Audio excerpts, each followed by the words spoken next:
శరీరం నుండి వేరు చేసిన తల ఏం మాట్లాడింది? ఆకాశంలో నుంచి పక్షుల వర్షం ఎందుకు కురిసింది? ఆస్ట్రేలియాలో ఉన్న మొక్కల ఆకుల్లోకి భూమిలో ఉన్న బంగారం ఎలా వెళ్ళింది?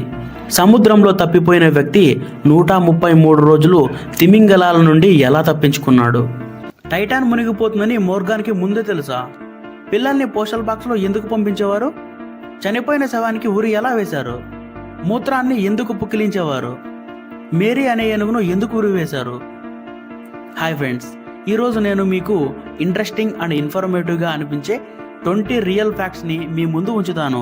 వీడియో చాలా ఇన్ఫర్మేటివ్గా ఉంటుంది, స్కిప్ చేయకుండా మొత్తం చూసేయండి. ఇంకా ఎవరైనా మన ఛానల్ని సబ్స్క్రైబ్ చేసుకోకపోతే సబ్స్క్రైబ్ చేసుకొని బెల్ ఐకాన్ ఆన్లో పెట్టుకోండి. ఇంకా లేట్ చేయకుండా వీడియోలోకి వెళ్ళిపోదామా? Fact number 1, hope diamond. ఈ హోప్ డైమండ్ అనేది ప్రపంచంలోనే అత్యంత విలువైన మరియు శాపానికి గురైన వజ్రం. ఇది 1100 సంవత్సరంలో భారతదేశంలో కనుగొనబడింది. ఒక పూజారి దేవాలయంలో విగ్రహం నుండి ఈ వజ్రాన్ని దొంగతనంగా తీసుకున్నాడని చెబుతారు. ఈ వజ్రం ఎవరి దగ్గర ఉంటే వారు ఖచ్చితంగా మరణిస్తారని నమ్మేవారు. ఫ్రాన్స్ రాజు లూయి ఈ వజ్రాన్ని ధరించిన కొద్ది కాలంలోనే ఫ్రెంచ్ విప్లవంలో మరణించాడు. ఫ్యాక్ట్ నెంబర్ 2, 1898లో మోర్గాన్ రాబర్ట్ అనే రచయిత Futility the wreck of the Titan అనే నవల రాశాడు. ఈ నవలలో ఏముందంటే, టైటాన్ అనే ఒక ఓడ సముద్రంలో ఒక ఐస్బర్గ్ని ఢీకొని మునిగిపోతుందని రాశాడు. ఈ నవల రాసిన 14 సంవత్సరాల తర్వాత నిజంగానే టైటానిక్ అనే ఓడ సముద్రంలో ఐస్బర్గ్ని గుద్దుకొని మునిగిపోయింది. ఫ్యాక్ట్ నెంబర్ 3, అమెరికా 1913-1915 మధ్య కాలంలో USPS United states of postal service ద్వారా పిల్లలను పార్సల్గా పంపించేవారు. అప్పటి కొత్త రూల్స్ ప్రకారం 20 కిలోల లోపు ఉన్న ఏ వస్తువైనా పోస్టల్ పార్సల్లో పంపించవచ్చు. కొంతమంది తల్లిదండ్రులు తక్కువ ఖర్చు కోసం పిల్లలను బంధువుల ఇంటికి పోస్టల్ పార్సల్గా పంపించేవారు. కొన్ని కారణాల వల్ల USPS ఈ అనుమతిని 1915లో రద్దు చేసింది. ఫ్యాక్ట్ నెంబర్ 4, కోకో అనే గొరిల్లా 1000 కన్నా ఎక్కువ సంకేతాలను నేర్చుకొని సెయిన్ లాంగ్వేజ్లో మాట్లాడగలిగింది. శాస్త్రవేత్తలు అది భావోద్వేగాలని అర్థం చేసుకోగలదని నమ్మారు. ఒకానొక సందర్భంలో దాని పెంపుడు పిల్లి మరణించడంతో దుఃఖం అనే సంకేతాన్ని చూపించింది. ఫ్యాక్ట్ నెంబర్ 5, 1964లో రాండీ గార్డ్నర్ అనే అమెరికన్ యువకుడు 17 రోజుల పాటు నిద్రపోకుండా గిన్నీస్ రికార్డు సృష్టించాడు. కానీ అతనికి 3 నుంచి 4 రోజుల తర్వాత హాలోజినేషన్లు వచ్చాయి. 5 నుంచి 6 రోజుల తర్వాత మెమొరీ సమస్యలు, విపరీతమైన అలసట వచ్చాయి. చివరికి 17 రోజుల తర్వాత నిద్ర లేకుండా ఉండడం వల్ల మానసిక సమస్యలు ఏర్పడ్డాయి. గిన్నిస్ బుక్ అథారిటీ ఇలాంటి ఆరోగ్య సమస్యలను ఉండే రికార్డులను లెక్కలేకి తీసుకోకూడదని నిర్ణయించింది. ఫ్యాక్ట్ నెంబర్ 6, 1324 ఫ్రాన్స్లో చనిపోయిన పోప్ అనే అతన్ని కోర్టులో ప్రవేశపెట్టారు. చనిపోయిన ఈ పోప్ రాజద్రోహం చేశాడని ఆరోపిస్తూ అతని శవాన్ని బయటికి త్రవ్వించి కోర్టులో ప్రవేశపెట్టారు. చివరికి అతనికి ఉరిశిక్ష విధించి మళ్ళీ పూజ చేశారు. ఇది చరిత్రలోనే అత్యంత విచిత్రమైన కోర్టు కేసుగా నమోదైంది. ఫ్యాక్ట్ నెంబర్ 8, 1916లో మేరీ అనే ఏనుగు అమెరికాలోని టెన్నెసీ రాష్ట్రంలో తన ట్రైనర్ని చంపేసింది. ప్రభుత్వం దాని మీద ఆగ్రహంతో ఆ ఏనుగును అరెస్ట్ చేసి మరుసటి రోజున ఉరి తీశారు. సుమారు 2500 మంది ఈ ఘటనను చూశారు. ఇది చరిత్రలో ప్రభుత్వం ద్వారా మరణశిక్ష పొందిన ఏకైక ఏనుగు. ఫ్యాక్ట్ నెంబర్ 9, ట్రెడీ హెన్రీ అనే ఒక వ్యక్తి 1984లో ఓ ప్రమాదానికి గురై కోమాలోకి వెళ్ళిపోయాడు. 19 ఏళ్ల తర్వాత అంటే 2003లో అతను అకస్మాత్తుగా మేలుకొన్నాడు. 40 ఏళ్ల తర్వాత కూడా అతను 1984లో జరిగిన సంఘటనల గురించి మాట్లాడాడు. ఇది లాంగెస్ట్ రికార్డెడ్ కోమాగా గిన్నిస్ బుక్లో రికార్డ్ అయ్యింది. నిజమైన నిద్రరాజా అంటే ఇతనే కావచ్చు కదా.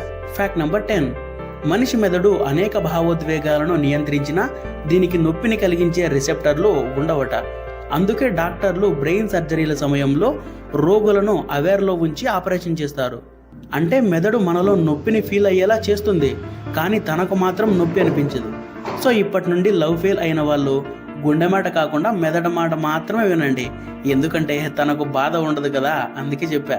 ఫ్యాక్ట్ నెంబర్ 11, వెస్నా వులోవిక్ అనే ఆమె 1972లో 33,000 అడుగుల ఎత్తులో వెళ్తున్న విమానం నుండి పడిపోయి బ్రతికింది. 1985లో ఆమె మరో విమానం నుంచి పడినా కూడా మళ్ళీ ఆమె బ్రతికింది. దాంతో ఈమె గిన్నెస్ వరల్డ్ రికార్డులో హైయెస్ట్ ఫాల్ సర్వైవ్డ్ వితౌట్ పారాచూట్గా నమోదైంది. ఈమెకు లక్కీ లేడీ అనే పేరు చాలా చిన్నదే కదా. Fact number 12. అమౌ హజీ అనే వ్యక్తి ఇరాన్ దేశంలో 60 ఏళ్లుగా స్నానం చేయలేదు. అతను స్నానం చేస్తే అనారోగ్యం వస్తుందని నమ్మేవాడు. 2022లో అతన్ని బలవంతంగా స్నానం చేయించారు. ఆ తర్వాత అతను కొద్ది నెలలకే మృతి చెందాడు. Fact number 14. ప్రాచీన ఈజిప్టియన్స్ మమ్మీల శరీరాన్ని కాల్చి పొడి చేసి మ్యూమియా అనే పేరుతో ఒక ఔషధంగా విక్రయించేవారు. ఈ మందుతో గాయాలు త్వరగా నయం అవుతాయని నమ్మేవారు. మెదడుని, మానసిక ఉల్లాసాన్ని పెంచుతాయని, అలాగే చర్మ వ్యాధులకు మంచి ఔషధమని నమ్మేవారు. చాలామంది ఈ మమ్మీల పొడిని రక్తస్రావం తగ్గించేందుకు విరుగుడుగా వాడేవారు. ఇంగ్లాండ్ రాజు చార్లెస్ II కూడా మమ్మీ పొడి తీసుకునేవాడని చెప్తారు. Fact number 15. 1962లో మసాచుసెట్స్లోని సేలం అనే గ్రామంలో కొంతమంది బాలికలు అకస్మాత్తుగా వింతగా ప్రవర్తించడం మొదలుపెట్టారు. ఒక్కసారిగా కూలిపోవడం, అరవడం, దెయ్యంలాగా ప్రవర్తించడం లాంటివి చేసేవారు. దాంతో ఆ ఊళ్ళో వాళ్ళు ఇదంతా మంత్రగత్తెల వల్లే జరుగుతుందని భయపడ్డారు. అలా ఎవరైతే విచిత్రంగా ప్రవర్తిస్తున్నారో వారందరినీ మంత్రగత్తెలుగా భావించి చంపడం మొదలుపెట్టారు. ఎవరైనా మంత్రగత్తె అనే అనుమానం రాగానే వారికి నీటి పరీక్ష చేసేవారు. అది ఎలా అంటే, కాళ్ళు చేతులు కట్టేసి చెరువులోకి విసురుతారు. వారు మునిగిపోతే అమాయకులే కానీ చనిపోతారు. అలా కాకుండా వాళ్ళు తేలిపోతే అది మంత్రవిద్య వల్లే అని నమ్మి వారిని బతికుండగానే కాల్చేస్తారు లేదా ఉరి తీస్తారు. 1692-1693 మధ్య సేలంలో 200 మందిపై ఆరోపణలు వచ్చాయి. 20 మందిని చంపేశారు. Fact number 16. పూర్వం రోమన్ వీధుల్లో మూత్రాన్ని అమ్మేవారు. మూత్రంలో యూరియా ఉంటుంది. ఇది అమ్మోనియాలో మారిపోతుంది. అప్పుడు టూత్పేస్ట్ లేనందున పళ్ళు తెల్లగా ఉండేందుకు మూత్రంతో పుక్కిలించేవారు. బట్టలు శుభ్రం చేసేందుకు కూడా ఉపయోగించేవారు. అప్పటి రోమ్ చక్రవర్తి వెస్పాసియస్ ప్రజలందరూ మూత్రాన్ని అమ్ముతున్నారని గమనించి దానిపై పన్ను విధించాడు. జనాలు దీనిపై అసంతృప్తిని తెలియజేస్తే ఆయన డబ్బు ఎప్పుడు దుర్వాసన ఇవ్వదు అనే స్టేట్మెంట్ కూడా ఇచ్చాడు. Fact number 17. లూయి అనే ఫ్రాన్స్ రాజు 30 ఏళ్ళు స్నానం చేయలేదు. ఆ కాలంలో వైద్యులు నీటితో స్నానం చేయడం హానికరం అని నమ్మేవారు. అతని మంత్రి కూడా స్నానం చేయొద్దని సలహా ఇచ్చాడు. ఒకవేళ స్నానం చేస్తే నీరు మరియు సబ్బు చర్మం ద్వారా శరీరంలోకి వెళ్ళి మరణిస్తారని నమ్మేవారు. Fact number 18. 16-17వ శతాబ్దంలో ఇటలీలోని ఒక చిన్న రాజ్యంలో ఒక విచిత్రమైన చట్టం అమల్లో ఉండేది. ఆ రాజ్యంలో ఎవరైనా తుమ్మితే ఆ రాజు వారికి మరణశిక్షను విధించేవాడు. ఆ రాజ్యంలో గుంపుగా తుమ్మడం అపశకునంగా భావించేవారు. రాజ్యం మొత్తం పరిశుభ్రంగా ఉండాలని, తుమ్మడం ద్వారా అనారోగ్యాన్ని వ్యాప్తి చేస్తుందని నమ్మేవారు. Fact number 19. 1807లో నెపోలియన్ రాజుకు ఒక విచిత్రమైన సంఘటన ఎదురైంది. నెపోలియన్కి కుందేలను వేటాడాలని కోరిక పుట్టడంతో తన మంత్రి అయిన అలెగ్జాండర్ బ్యారియర్ చేత వందలాది కుందేలను తెప్పించుకున్నాడు. ఆ కుందేళ్లన్నింటినీ ఒక చోట వదిలి వేటాడడానికి సిద్ధమయ్యాడు.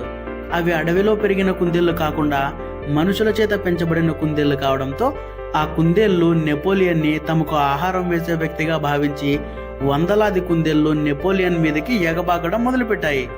దాంతో కంగుతిన్న నెపోలియన్ తన రథం మీద ఎక్కి అక్కడి నుంచి పారిపోవలసి వచ్చింది. Fact number 20.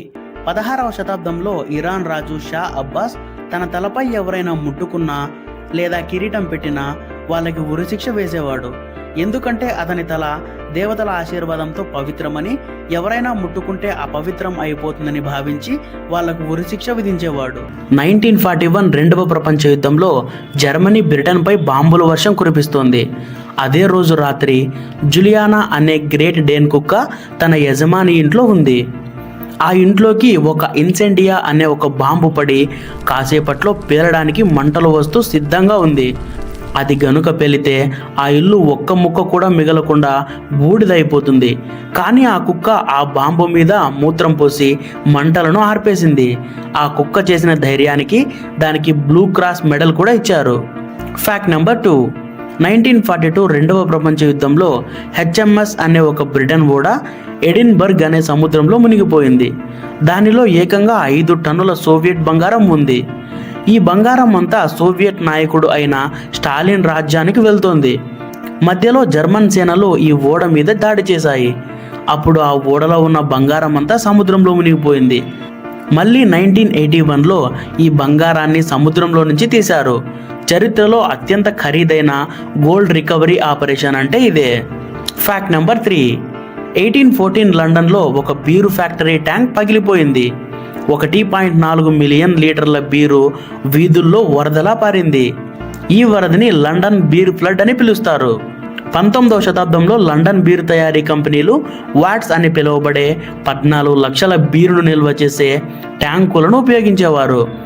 ఆ ట్యాంకు ఒకరోజు ఒత్తిడికి పగిలిపోవడంతో బీరు మొత్తం ఆ ఫ్యాక్టరీ గోడలు బద్దలు కొట్టుకొని ఊరంతా వరదలాగా పారింది. ఆ వరదలో మొత్తం 8 మంది కొట్టుకుపోయి మరణించారు. కానీ ఈ ప్రమాదంపై కంపెనీ ఎటువంటి చర్యలు తీసుకోలేదు. దీన్ని యాక్ట్ ఆఫ్ గాడ్గా పరిగణించారు. Fact number 4. 1981 జపాన్లోని కవాసాకి ఫ్యాక్టరీలో కెన్స్టీ అనే కార్మికుడిని రోబో చంపేసింది. అతను ఆ రోబోలో రిపేర్ చేస్తూ ఉండగా దానిలో ప్రోగ్రామింగ్ లోపం జరిగి అది ఊహించని విధంగా అతని యంత్రంలోకి నెట్టేసి చంపేసింది.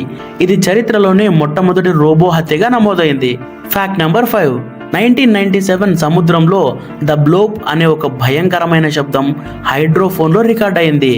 ఏ జంతువు చేయలేనంత పెద్దగా దక్షిణ పసిఫిక్ సముద్రంలో వినిపించిన ఈ శబ్దం ఏ రాక్షస సముద్ర జీవితో అయ్యి ఉంటుందని అందరూ భయపడ్డారు. కానీ శాస్త్రవేత్తలు దీనిని రీసెర్చ్ చేసి ఇది సముద్రం లోపల మంచు కొండలు ఒత్తిడి వల్ల పగిలిపోయిన శబ్దం అని నిర్ధారించారు. Fact number 6. 1907 ఫ్రాన్స్లో జీన్ బాప్టిస్ట్ అనే ఒక డాక్టర్ ఒక చనిపోయిన తలతో వింత ప్రయోగం చేశాడు. ఆ ప్రయోగం ఏంటంటే మనిషి చనిపోయిన తరువాత గొంతులో ఉండే స్వరతంతువులు ఎలా శబ్దాన్ని ఉత్పత్తి చేస్తాయో తెలుసుకోవాలని అనుకున్నాడు. దానికోసం అతను ఒక చనిపోయిన వ్యక్తి తలను వేరు చేసి ఆ తలకు కృత్రిమంగా గాలిని పంపే పరికరాన్ని అమర్చాడు. ఆ పరికరం గొంతు నిండా గాలిని పంపినప్పుడు ఆ తలలో ఉన్న స్వరతంతువులు కంపించి భయంకరంగా శబ్దాన్ని చేసింది. Fact number 7. 1877 అమెరికాలోని కెంటకీ అనే చిన్న పట్టణంలో వాతావరణం సాధారణంగా ఉంది. మేఘాలు లేవు, తుఫాను సంకేతాలు అయితే అసలే లేవు. కానీ ఆ రోజు అకస్మాత్తుగా ఆకాశం నుంచి పక్షులు వర్షంలాగా కుప్పలు కుప్పలుగా రాలడం మొదలుపెట్టాయి. పావురాలు, పిచ్చుకలు, కాకులు ఇలా ఎన్నో రకాల పక్షులు ఆకాశం నుంచి రాలిపోతున్నాయి. కొన్ని పక్షులు చనిపోయి ఉన్నాయి, మరికొన్ని బతికి ఉన్నాయి. కానీ అవి మత్తులో ఉన్నట్లు ఎగరలేక తూలుతూ నడుస్తున్నాయి. ఈ సంఘటన ఎందుకు జరిగిందా అని శాస్త్రవేత్తలు అధ్యయనం చేసి కొన్ని కారణాలు చెప్పారు. సమీపంలో ఏదైనా పరిశ్రమల వల్ల కార్బన్ మోనాక్సైడ్ గాల్లో కలిసి పక్షులన్నీ మత్తులోకి వెళ్ళి ఉండవచ్చని ప్రతిపాదించారు. అండ్ ఇంకో రీజన్ ఏంటంటే ఈ పక్షులన్నీ ఆ సమయంలో పులిసిపోయిన బెర్రీలు తిని మత్తులోకి వెళ్ళి ఇలా పడిపోయి ఉండవచ్చు అని చెప్పారు. Fact number 8. 2వ ప్రపంచ యుద్ధ సమయంలో హ్యారిసన్ ఒకాపా అనే ఒక నైజీరియన్ నాయకుడు సముద్రంలో ఓడలో వెళ్తున్నాడు. అప్పుడు జర్మనీకి చెందిన ఒక సబ్మెరైన్ అతని ఓడ మీద బాంబును వేసి పేల్చేసింది. అప్పుడు అతనితో పాటు ఇంకో ఇద్దరు ఒక చిన్న పడవలోకి ఎక్కి తప్పించుకున్నారు. కానీ వాళ్ళిద్దరూ కొన్ని రోజుల్లోనే ఆకలి దాహంతో చనిపోయారు. హ్యారిసన్ ఒక్కడే మిగిలిపోయాడు. ఇతను తన దగ్గర ఉన్న కొన్ని బిస్కెట్లు, కొన్ని నీళ్లతో సముద్రంలో ప్రయాణం చేస్తూ కాలం గడిపాడు. కొన్ని రోజులు చేపల్ని పట్టుకుని తిన్నాడు. తన దగ్గర ఉన్న కవర్ని అతని పడవ మీద కట్టి దాని మీద పడే మంచునీటిని త్రాగి బతికాడు. ఇలా 1942 సెప్టెంబర్ 12వ తేదీ నుంచి 1943 జనవరి 23 వరకు అంటే 133 రోజులు సముద్రంలోనే ఉన్నాడు. అతను ఎన్నోసార్లు తిమింగలాల దాడి నుంచి కూడా తప్పించుకున్నాడు. దాని తర్వాత బ్రెజిల్ తీరంలో కొంతమంది మత్స్యకారులు అతన్ని కాపాడారు. Fact number 9. 2013 ఆస్ట్రేలియాలో క్వీన్లాండ్ ప్రాంతాల్లో శాస్త్రవేత్తలు పరిశోధన చేస్తున్నారు. వారి లక్ష్యం ఏంటంటే భూమి లోతుల్లో బంగారు నిక్షేపాలను కనుగొనడానికి నూతన పద్ధతుల్ని అభివృద్ధి చేయడం. ఈ పరిశోధనలో వారికి అక్కడ పెరిగే యాకలిప్టస్ అనే చెట్ల ఆకుల్లో బంగారం ఉందని కనుగొన్నారు. 1 కిలో ఆకుల్లో సుమారు 80 మైక్రోగ్రాముల బంగారం ఉంది. ఈ బంగారం ఆ చెట్ల ఆకుల్లోకి ఎలా వచ్చింది అని పరిశోధన చేయగా ఈ చెట్ల వేర్లు చాలా లోతుగా 50 మీటర్ల లోతు వరకు వెళ్తాయని, భూమిలో ఎక్కడైతే బంగారం ఉంటుందో ఆ బంగారం అంతా నీటిలో కరిగి వేర్ల ద్వారా ఆ చెట్ల ఆకుల్లోకి చేరుకుంటుందని కనుగొన్నారు. దీనినే బయో అక్యుములేషన్ అంటారు. అప్పటి నుంచి శాస్త్రవేత్తలకు ఒక ఆలోచన వచ్చింది.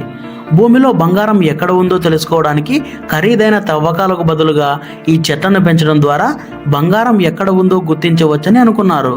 ఈ ఆకుల్లో బంగారం చాలా సూక్ష్మమైనది. 1 కిలో ఆకుల నుండి 80 మైక్రోగ్రాములు అంటే 1 గ్రాము బంగారం సేకరించాలంటే సుమారు 12,500 కిలోల ఆకులు కావాలి. Fact number 10. 19వ శతాబ్దం చైనాలో చెంగ్ షీ అనే అమ్మాయి సముద్రపు దొంగల రాజు అయిన చెంగ్ అనే అతన్ని పెళ్లి చేసుకుంది. అతను చనిపోగానే ఆమె అతని 1500 ఓడలు 80,000 దొంగల సైన్యాన్ని చేజిక్కించుకుంది. అప్పటి నుంచి ఆమె సముద్రంలో వెళ్లే ఓడలన్నింటినీ దోచుకునేది. చైనా నావికా దళాలు కూడా ఆమెను ఓడించలేకపోయాయి. చివరకు చైనా ప్రభుత్వం ఆమెతో శాంతి ఒప్పందం చేసుకుంది. ఆమెను సమాజంలో ధనిక వ్యాపారస్తురాలిగా జీవితం గడపడానికి అనుమతించింది. ఫ్రెండ్స్, ఇంతటితో అయితే మన వీడియో ముగుస్తుంది. ఈ 10 ఫ్యాక్ట్స్లో మీకు ఏ ఫ్యాక్ట్ ఇంట్రెస్టింగ్గా అనిపించిందో కామెంట్ చేయండి. ఇంకా ఎవరైనా మన ఛానల్లో సబ్స్క్రైబ్ చేసుకోకపోతే సబ్స్క్రైబ్ చేసుకొని బెల్ ఐకాన్ ఆన్లో పెట్టుకోండి. Love you all.